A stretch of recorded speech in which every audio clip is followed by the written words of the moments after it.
AIDS has claimed almost 32 million lives so far around the world.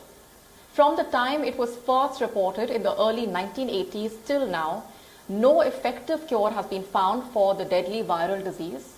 However, doctors and researchers involved in treating AIDS now claim that they may have found a breakthrough. Our next report gets you more details. Presently, nearly 38 million people around the world are HIV positive. The HIV virus was first detected in the early years of the 1980s and has proven to be one of the biggest challenges for the medical fraternity. Even to this day, there is no cure for the HIV infection. Treatment consists of the highly active antiretroviral therapy, which only slows down the progression of the disease.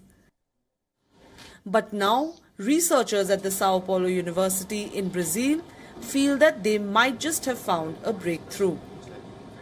An HIV-positive man has shown no signs of the infection for more than a year since he had stopped the intense drug therapy.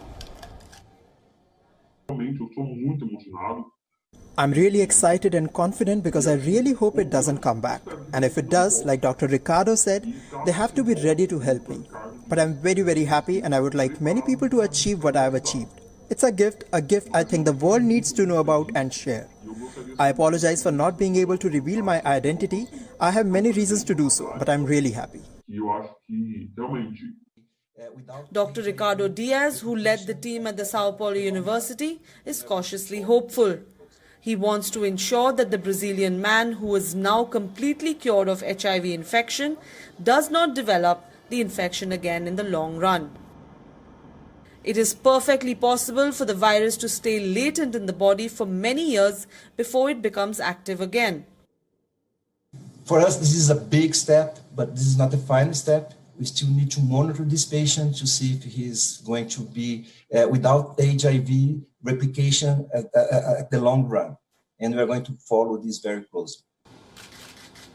One person getting cured of HIV is just the first step. The challenge is to replicate this cure to see if it is effective in curing other HIV-positive patients as well. Our hopes now are that we can replicate this in a larger fashion. So we are ready to recruit more patients and reproduce this strategy in order to know if we can succeed again. The Brazilian man's case still needs to be independently verified. It is too soon to speculate of an effective and certain cure for HIV. But Dr. Ricardo Diaz is hopeful. He has managed to secure an approval for a new study involving 60 HIV-positive patients sponsored by the Brazilian government. As Dr. Diaz reiterates, it is important not to jump the gun. But one individual getting completely cured of HIV on the basis of drug therapy is an important first step. Bureau Report, Beyond World is One.